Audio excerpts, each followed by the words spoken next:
Broadcasting to the world, this is On Call with Chad McCall.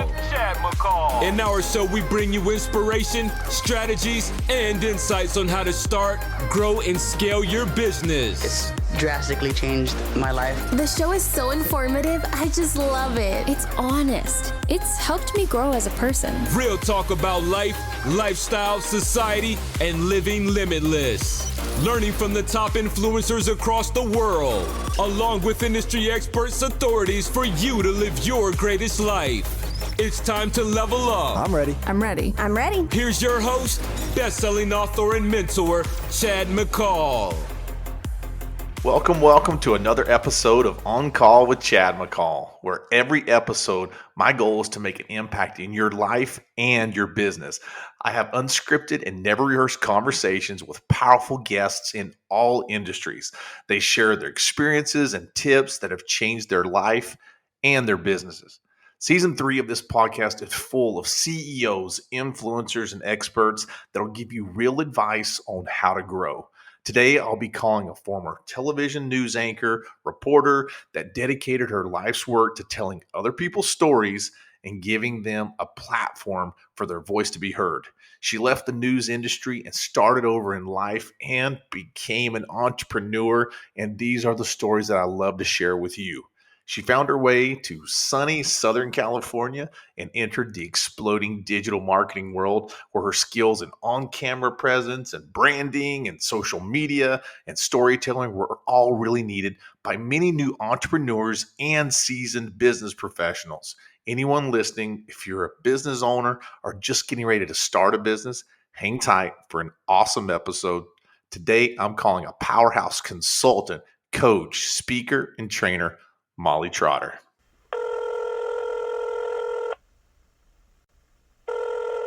Hello. Molly. Hey, Chad. How's it going? It's going great. How are you today? I'm doing well. I'm excited for this conversation. Just raw and keeping it real. I can't wait. You got it. How is sunny Southern California right now? Well, I'm currently looking out the window, and believe it or not, it's a little overcast, but the sun, of course, will come out. And I'm not going to say tomorrow because it's always today. So, yeah, it's beautiful out here. I love it out here in Orange County. In today's episode, there's many entrepreneurs listening right now. They're just getting over this 2020 crazy year that we've had and embarking into this. I guess it's like a growth year, 2021, something new, knock off the dust of, your ideas, create, grow from what you created in 2020. And I know you're helping a lot of influencers and business owners and people that are, creating their brands. You're really exploding here in 2021. But I wanted to let people know the path that you came on, like of how you got started. A lot of people that may not know your backstory, Molly. So tell us about how you got started becoming an entrepreneur. Yeah, absolutely. So you mentioned a little bit before is my background's in television, and I really got started in that to give people a voice, really the underdog.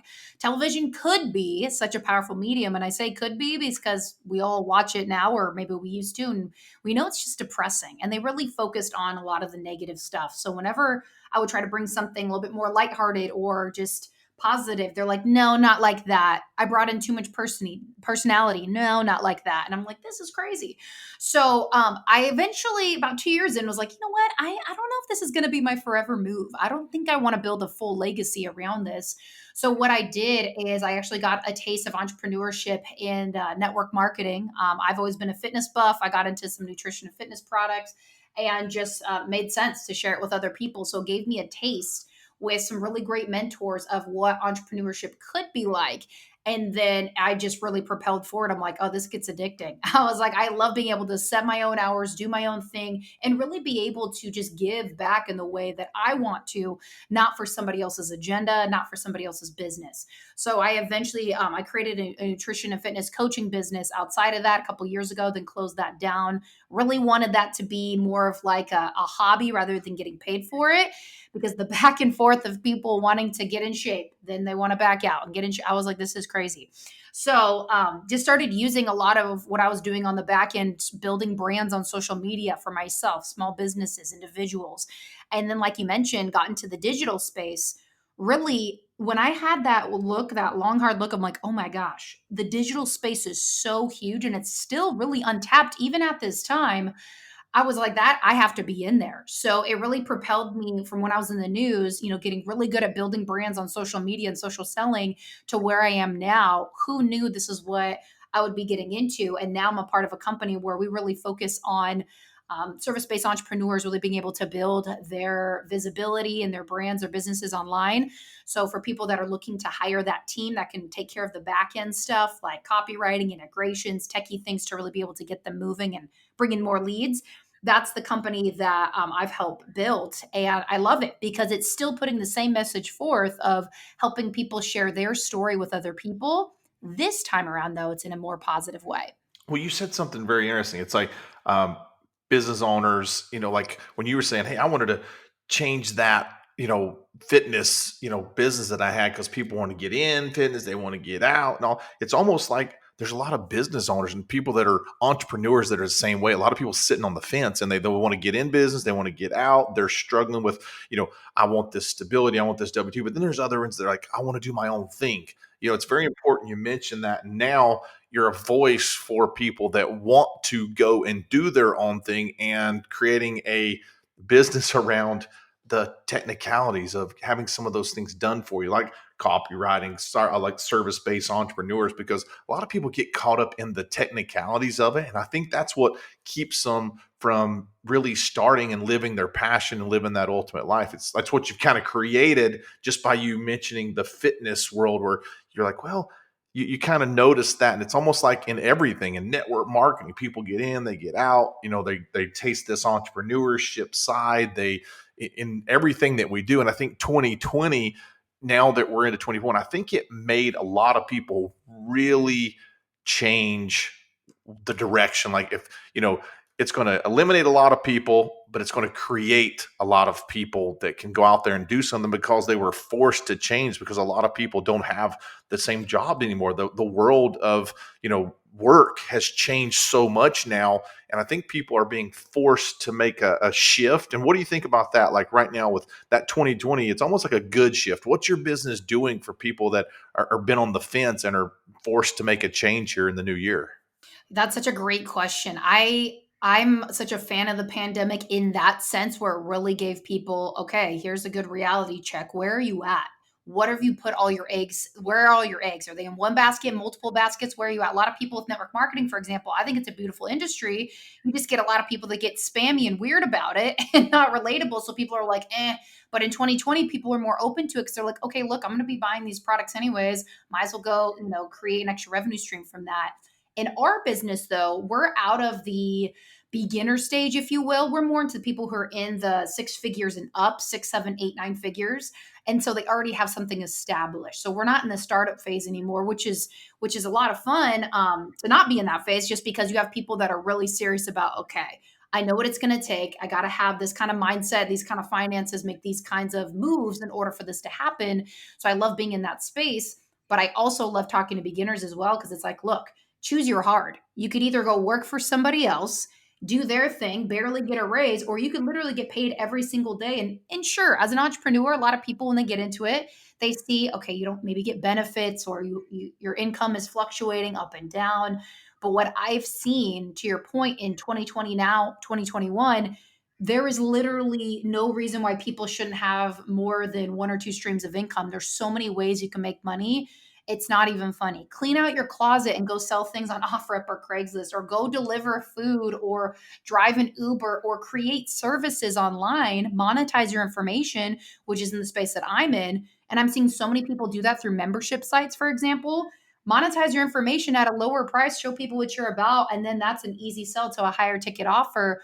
People are buying information now more than ever to really try to better themselves. So there's no reason why you're like, oh, I'm broke, I don't have any money. You're either really bad with money, or you're just not motivated to go get more, because it's not about how much money you make. It's about how much money you keep. And I think a lot of people are realizing that, like, hard look, how am I spending my money? How am I making my money? And what's really working for me, where you can have that, desire and tenacity and push to do better and give more. And you mentioned that, like, with where you're at now, you're really into helping these 7 and 8 figure businesses going. And I think the listeners need to realize too that, some of them are already hitting 6 and 7 and 8 figures now, but everyone was once that beginner, just like you, like when you left the news world and you started, down that path, everyone was once starting something at some point, regardless of where their business is at now. But a lot of the business that you've seen that you've been getting that are you're taking over now that are already doing, 7 and 8 figures.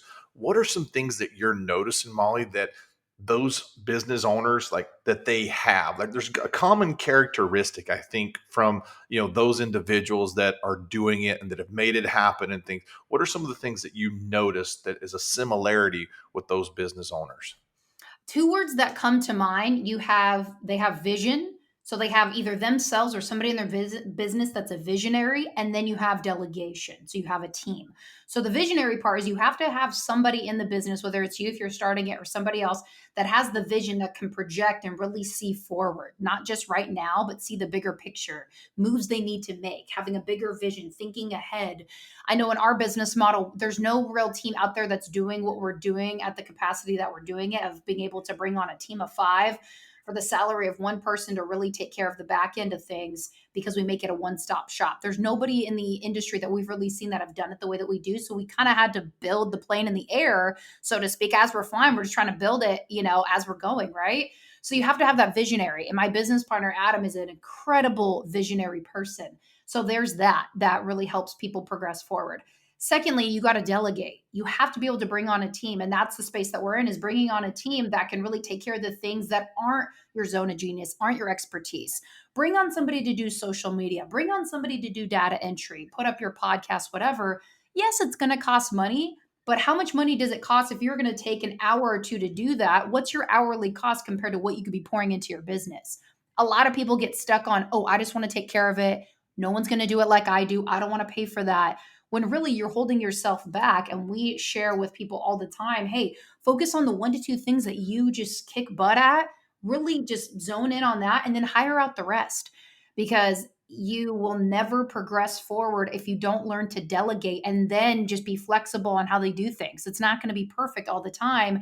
It could be better, or it could take a little while to get there, but you have to be able to have that trust and delegation piece. So vision, having a visionary in your business, and delegation are 2 big things that I've seen, especially our 8-figure clients. They're so good at that, being able to really know, here's my skill set, I'm going to hire out the rest. And then they're just quick on making decisions and are not waiting around to hope it gets better. They're going to make that quick decision to really push things forward. And I think that comes down to some control factors too. Is I think some of these business owners, Molly, correct me here if I'm wrong, is sometimes they don't want to give up this delegation, or it's their vision and they don't understand, like, hey, there's actually a little bit more of a vision down the road if they can at least just give up a little bit, like, and be open to understanding that, hey, you're not losing total control of where you started. I think it's sometimes we hold on to something so tight. I think I was saying where I grew up in North Carolina. I'm from a small town, and just when you keep things so tightly, gripped and so close around you, you never can let influence and the world like flow through you. You know what I mean? You're kind of blocked off. But if you can open up and let other people, sharing your ideas, collaborating, and that's kind of where it leads me back to what was so interesting about having you on here today is, the team, the delegation, the collaboration, the dialogue that you can share. And some people I've found that they have a block of, they feel they're losing control when they do that. Absolutely. And it is a scary piece. It's a scary piece because your business is like your baby, right? It kind of is. It's like you build it from, the inception, from birth, and then you're growing it to these different levels. And the biggest thing that I see people trip themselves up on is exactly what you're saying, Chad.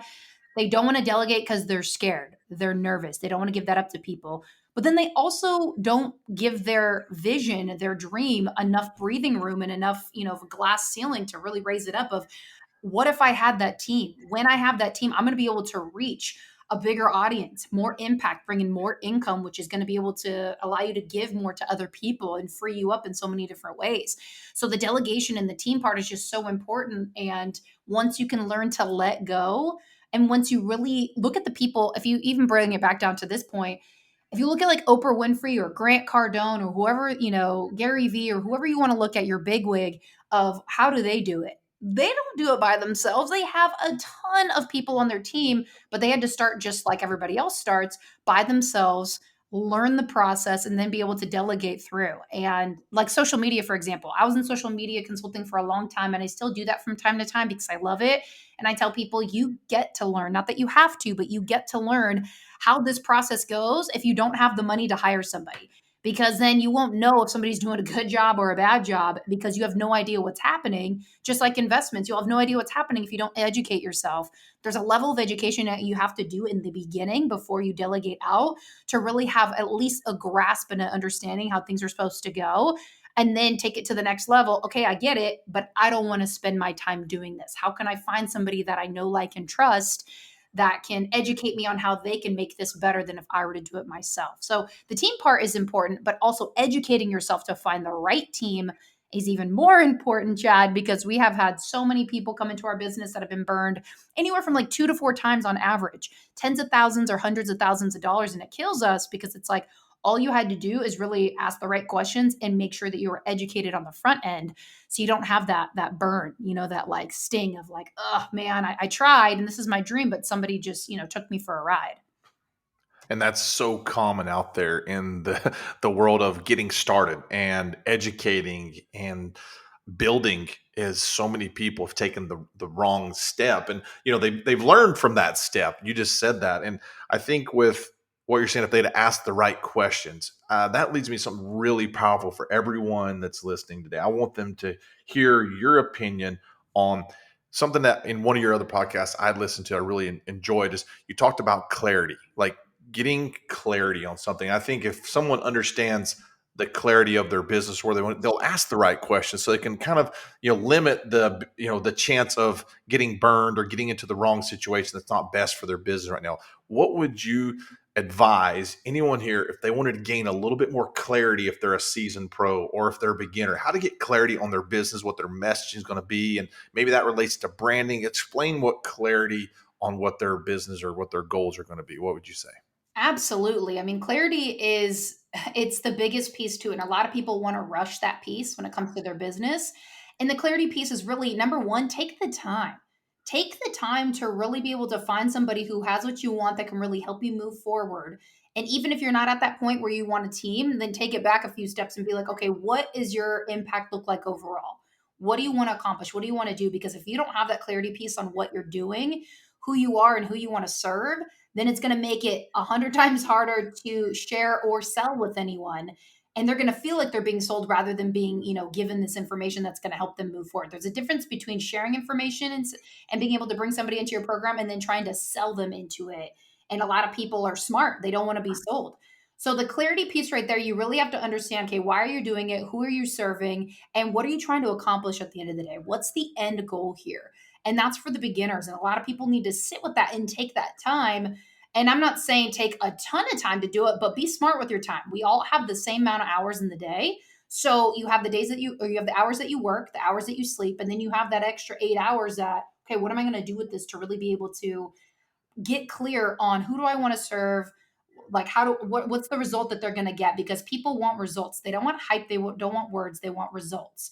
So there's that piece for the beginner. Now for the people that are taking that next step, what we see, for example, is we're really in the space of paid traffic, for example. And a lot of people have a lot of things to say when it comes to paid traffic because there's a lot of hype out there that is not producing.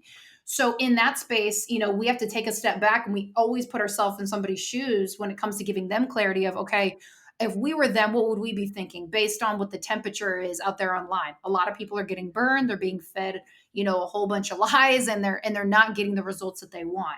So how do we make them feel comfortable and really be able to paint that picture for them? That clarity piece, when you get to that 6-figure, 7+ figure level, you really have to take the time with that team or those people who are going to help you and almost date that person in a sense. Get there, ask questions, take as long as you need, and really understand, okay, are they for me or not? And that's going to take time for you to, listen to your intuition, look at their facts, their case studies, and how much time are they willing to spend with you to make sure you have everything that you need before you sign on the dotted line and you hand your money over.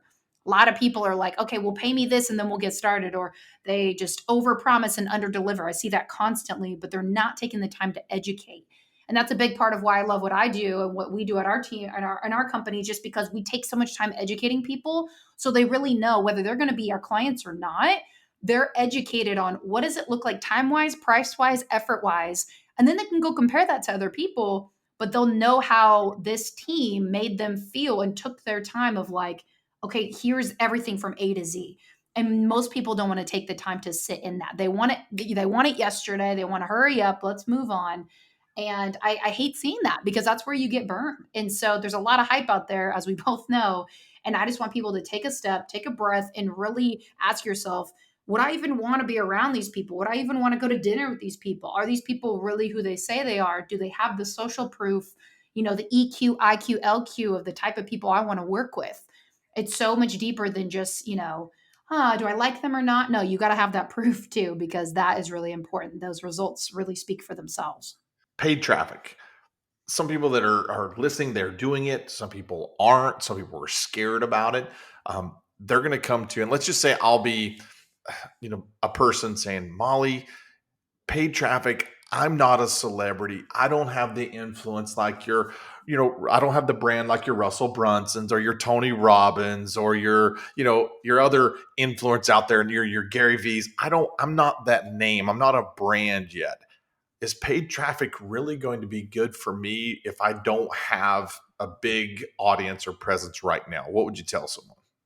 Yes, I've been very surprised by people who have had very little brand. Now, me personally, because I am in that space and I love social media, don't just get out there and start pumping ads and you're not pumping any other value on your Facebook or Instagram or wherever you're running your ads. If you're just wanting to take from them and they see your ad, they go click on your profile and say you haven't posted in like 6 months, they're going to know they're being sold to, rather than if they go to your profile and see that maybe you posted within that week or a couple days. Okay, they want to give value back. People want to know that they're going to be poured into before they give you anything. So for the brands that you're speaking of they're not the Russell Brunsons, they're not the Gary V's, you don't have to have a big brand like that. And even they started with a baby brand before they got to where they are. But the difference between you and them is they just got started and then they started compounding their efforts. And they had a team on the back end to really have a clear message and a clear game plan of their target audience of this is who I want to serve. They're not serving everyone. They have a target audience on an age group, men or women, maybe both.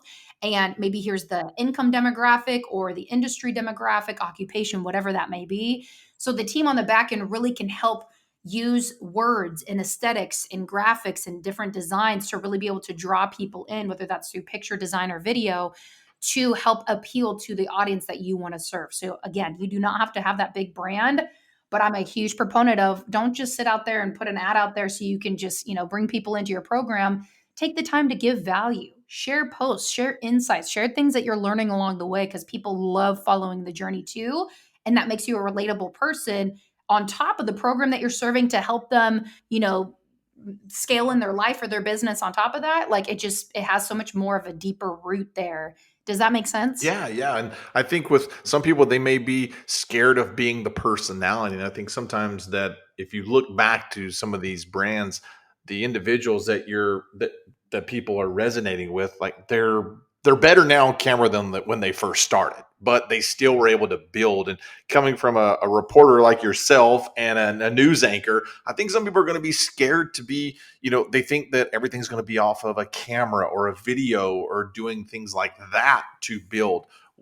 Is there any advice you could tell people about understanding that if you are on camera or if you're not, does it have to be professional to get your message out there that can kind of complement, your marketing and your business branding and things? What can you advise people that way? Because I think that's one time people say, oh, they're so good on camera now, right? Like Molly's amazing, but she's been in front of the camera in front of thousands of people all the time. She's better than me. I can't be that. What would you say to people that they're having a block and they're worried about that?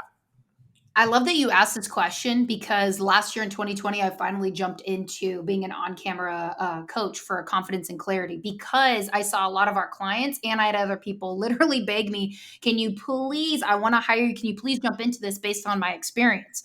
So what you're saying is so important that I tell people, please do not compare yourself to me. I started doing this when I was in my early 20s and I'm, in my 30s now. So I've had a long time to practice and just mess up more times.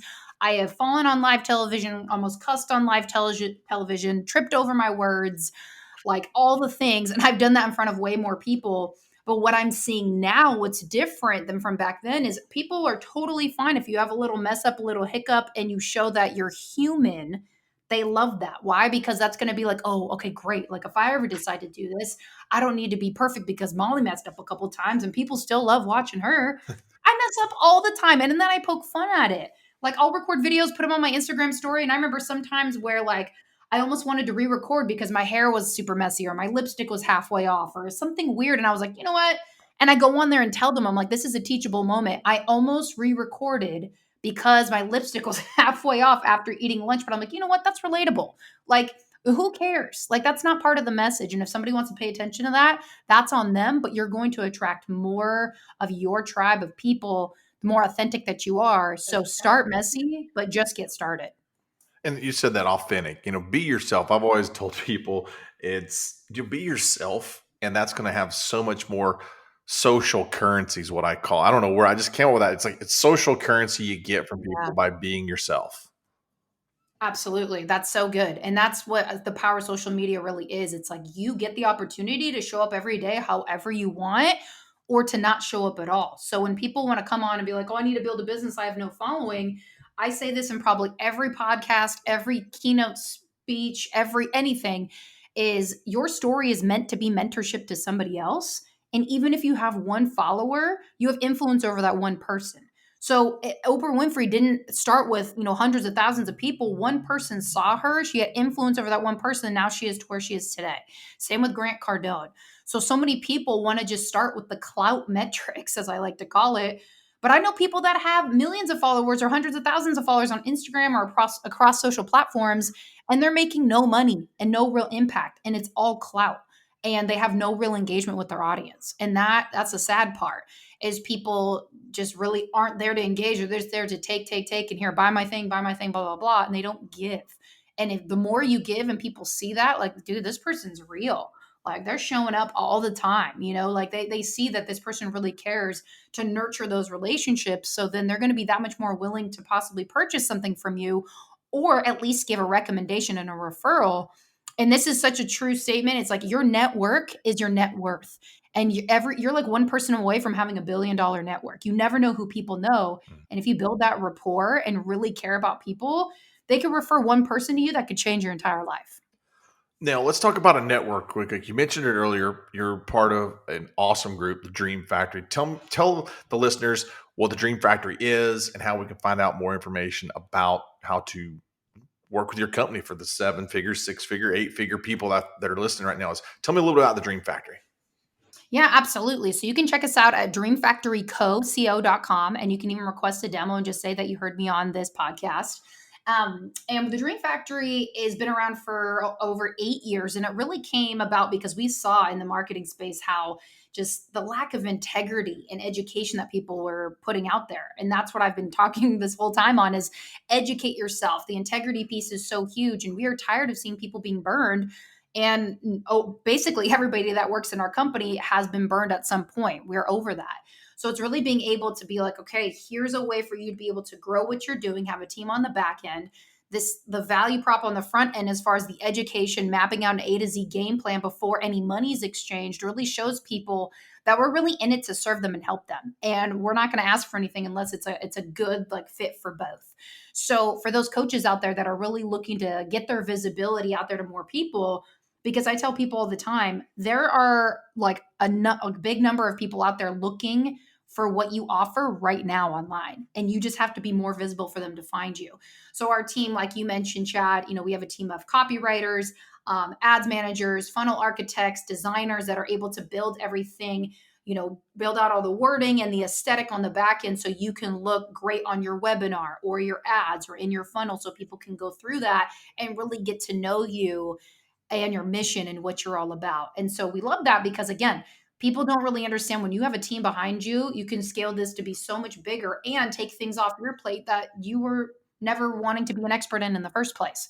So it's just a fun place to be. And we even have a client that we had a testimonial come in recently where she is going to be able to be made a millionaire through working with our company.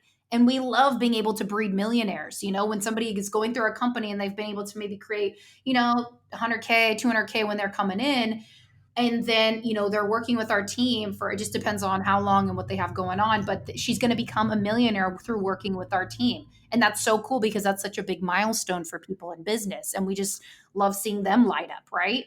So yeah, go to dreamfactoryco.com. You can request a demo, and then our team will be able to reach out to you to really see where you're at, what do you have in place, what's your vision, and then we can map out something for you as to what we've been able to do over the last 8 years. We have case studies and data that we really showcase. So we're not just talking, we're actually showing you what's been done and bringing up those funnels or websites or, ad campaigns that we've been able to do. So you can see that live, how it's actually worked. And what was even better, like for anyone listening, I was just watching one of the case studies. I should have wrote the information down, Molly. I forgot. He's doing like 400,000 a month just recently. You're talking about a $4 or $5 million business a year he just created by making a few simple tweaks to what he already had going in his business. I can't remember his name. You probably know off the top of my head, but you were just talking about it on Facebook. I was like, I should have wrote it down, but it's just some of these testimonials like that. I love seeing when people are actually doing it and working with people that are getting the right results for companies. Totally. And at the end of the day, we just want people to be able to get their information out there so they can create a bigger impact as well as making a great income. Because we see a lot of coaches that are like, well, can I really charge for that? Can I really do that? And it's like, yes, people will pay for that. Because if you're really clear, again, back to the clarity part, if you're really clear on the result you're going to get them, people will pay for that mentorship so you can expedite the success that's coming in instead of them taking 2, 3, 4 years or whatever it is to get there. And so that's the beautiful part about that. And I'm a huge proponent of, yes, make more money because you'll be able to live an abundant lifestyle, give more, be able to maybe have scholarships for people with your programs. Nobody that is broke is going to be able to have any kind of scholarship, and they're going to be clamoring and desperate for money. And that's where that's where a lot of people drop out, is because they don't really see the bigger picture because they're not clear on really what the result is on the other end for their client.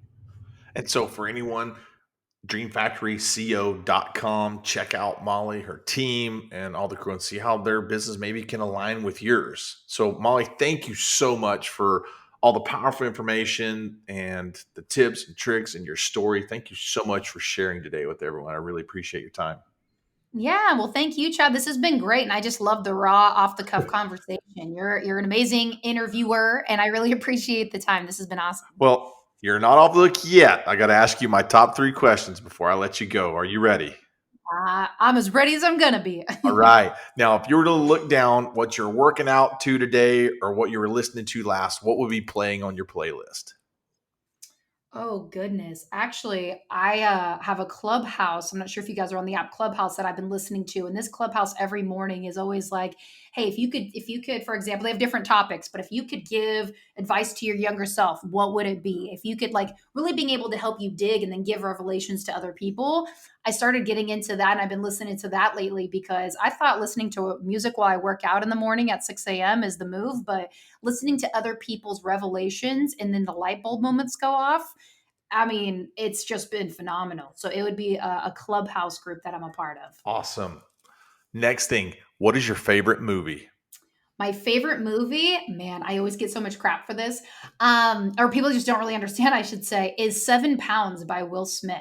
And the reason is a lot of people are like, that's such a depressing movie. I'm like, in the beginning, yes, because he ends up killing 7 people, but he takes his entire life's mission to be able to give back and help 7 lives. And I love Will Smith in general. He's one of my favorite actors, but it's so inspiring and it tugs on the heartstrings just enough to show you how fragile life can be, but how you can turn it around in a moment's notice to really give back and pour into other people if you choose to. So it's definitely a favorite. Last one. What is your pet's name?